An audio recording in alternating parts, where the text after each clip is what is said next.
My INFJ friend. Did you grow up feeling like an alien in your own family? Too sensitive, too intense, too aware. Like you were born speaking a language nobody else even knew existed. You weren't loud, but somehow you were too much. You weren't rebellious, but you felt misunderstood as hell. You watched rooms instead of dominating them. You noticed tension adults pretended wasn't there. You absorbed moods like oxygen. And somewhere along the way, you learned a painful lesson. Being fully you makes people uncomfortable. So you adapted. You quieted your reactions. You filtered your thoughts.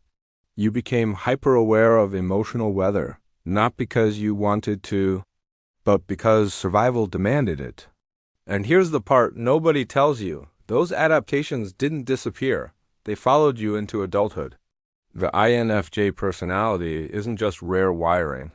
It's a nervous system shaped by early emotional conditions, loneliness, responsibility, invisibility, and a deep craving to belong without betraying yourself. You weren't broken. You were responding intelligently to an environment that didn't know what to do with your depth. Tonight, we're talking about the wounds that shaped you, not to blame your past, but to understand your present. Because when you name the wound, you stop mistaking survival patterns for identity. And that's where healing begins. If any of this hits that quiet place in your chest that whispers, that's me, I want to hear from you. Drop a comment, tell your story. I read them and I reply. And if you want more conversations like this, raw, compassionate, and real, subscribe. You don't have to walk this alone. Let's talk about the child you were and the adult you're becoming. Oh, 1. The old soul wound. Loneliness before language. INFJ children are often labeled early.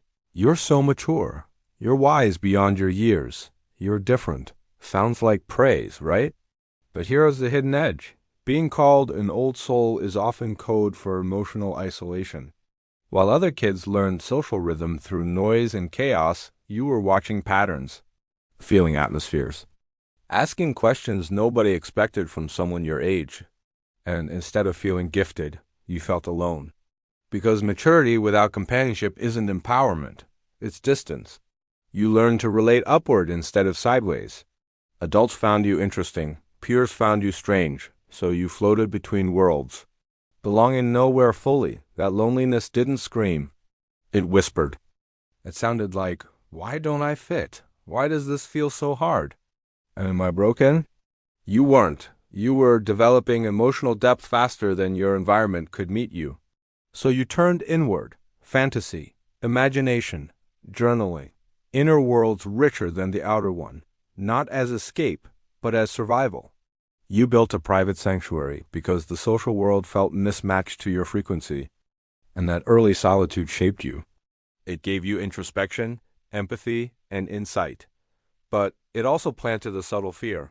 If people see the real me, I'll still be alone. That belief echoes into adulthood. It's why you crave deep connection but hesitate to trust it. You've known loneliness too early. And your nervous system remembers. Reflection moment. When did you first realize you felt older than the room, and what did that cost you? 2. The emotional sponge. Carrying what was never yours. You didn't just feel your feelings. You felt everyone's. The tension between your parents. The sadness nobody named. The frustration adults swallowed.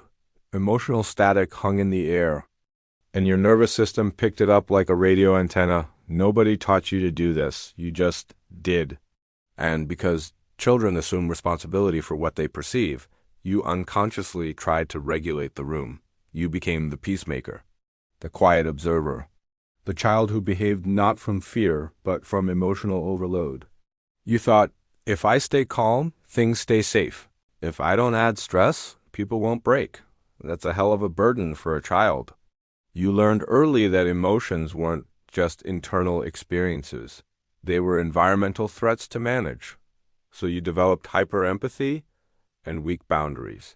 Not because you lacked strength, but because you were never taught where you ended and others began. This pattern follows many INFJs into adulthood. You overextend. You anticipate needs. You feel responsible for emotional equilibrium, and when you burn out, you blame yourself. But here's the truth. You were trained by circumstance to carry what was never yours. Healing means learning a radical skill. Witness without absorbing. Reflection moment. Whose emotions did you learn to manage before you even understood your own? Ever wonder why so many INFJs feel like they grew up invisible? It often starts with a childhood role that shapes our entire lives. For many of us, it was the archetype of the invisible child.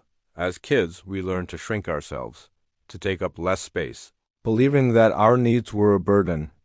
We saw our parents struggling with their own issues, and instead of adding to their load, we decided to become small, quiet, and easy to manage. We convinced ourselves that if we just didn't need anything, we could keep the peace and maybe earn the love and stability we craved. This pattern of self-negation becomes a deeply ingrained habit, a silent promise to never be a problem. But in the process of becoming invisible to others, we risk becoming invisible to ourselves. But what happens when being invisible isn't enough? That's when another archetype often emerges, the family therapist. The highly empathetic INFJ child starts to feel responsible for everyone else's emotions. We become the mediators, the confidants, the tiny shoulders for adult-sized problems to rest on. We learn to read the emotional temperature of a room with startling accuracy, always trying to soothe tensions and fix broken dynamics. This role gives us a sense of purpose and importance, a way to matter. We think, if I can just heal everyone around me, then maybe our family will finally be happy, and then I can be happy too. We become the emotional caretakers, sacrificing our own childhood to manage the emotional well-being of the adults in our lives. Living out these two roles, the invisible child and the family therapist, has a profound and lasting impact. To survive, we build a fortress around our true selves. This fortress is a polite, agreeable, and accommodating mask. It's our public-facing persona, the one that's always smiling, always helpful, and never demanding. This mask is a brilliant coping mechanism. It protects our vulnerable inner core and helps us navigate a world that often feels overwhelming. But we wear this mask for so long that we start to forget who we are underneath it. The line between our true self and our persona begins to blur. We look in the mirror and see a stranger, a collection of behaviors and responses designed for others, not for ourselves. This is the great tragedy for the INFJ who has lived this way, a profound sense of self-loss. The journey back to ourselves is a process of reclamation. It starts with a flicker of awareness, a quiet but persistent inner voice that whispers, "There has to be more than this." Healing isn't about destroying the mask. It's about understanding why we created it in the first place. It was a tool for survival. Now, it's time to gently set it aside and reintroduce ourselves to the person we left behind. This means learning to take up space again, to voice our needs not as demands but as valid parts of who we are. It means setting boundaries and realizing that we are not responsible for fixing everyone else's feelings. The path forward is one of alignment, aligning our actions with our deepest values, our true feelings, and our authentic self. It's a slow and sometimes difficult process of choosing ourselves over and over again until it becomes second nature. It's about finally giving the invisible child the visibility, care, and unconditional love they always deserved. Thank you for watching.